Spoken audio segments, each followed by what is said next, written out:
স্বাগত জানাই আপনাদের। আমি আজ দাঁড়িয়ে আছি এক অনন্য দৃশ্যের সামনে।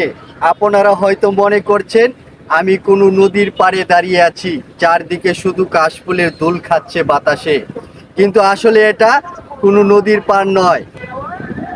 এটা ছিল এক সময় উর্বর জমি। সময়ের পরিবর্তনে সেই জমি ভরাট হয়েছে, বালু দিয়ে ঢাকা পড়েছে। আর আর আজ সেই বালু ওপরে জন্মে নিয়েছে অসংখ্য কাশফুল। এমন দৃশ্য দেখে মনে হয় প্রকৃতি নিজের সৌন্দর্য ছড়িয়ে দেয় যে কোনো জায়গাতেই। আমাদের চোখে সেটা হয়তো নিছক ভরাট করা জমি, প্রকৃতি সেখানে সৃষ্টি করছে এক টুকরো স্বপ্নের মাঠ।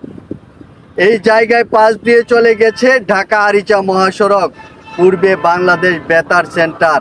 আর এই জায়গায় গড়ে উঠছে নতুন নতুন ফ্যাক্টরি। তবু এই সাদা কাশফুল আমাদের মনে করিয়ে দেয় প্রকৃতির সৌন্দর্য কোনো বিকল্প নেই। আজ আমি এখানে দাঁড়িয়ে এই সৌন্দর্য মুগ্ধ হয়েছি। মানুষ হয়তো এখানে আসবে, কাজ করবে, ব্যস্ততা হারিয়ে যাবে, কিন্তু প্রকৃতি আজ তার নিজের ভাষায় বলছে, জীবন যত পরিবর্তন হোক, সৌন্দর্যকে খুঁজে নিতে জানতে হবে। এই কাশফুলের সৌন্দর্য দিয়ে আজকের এপিসোড শেষ করছি। সবাই ভালো থাকুন, সুস্থ থাকুন, আল্লাহ হাফেজ। যাওয়ার আগে একটি কবিতার লাইন বলে যাই, নদী নেই তবু কাশফুল দুলছে, বালুর বুকে প্রকৃতি খেলে, হারানোর স্বপ্ন আবারও ফুটে উঠে সাদা রঙে।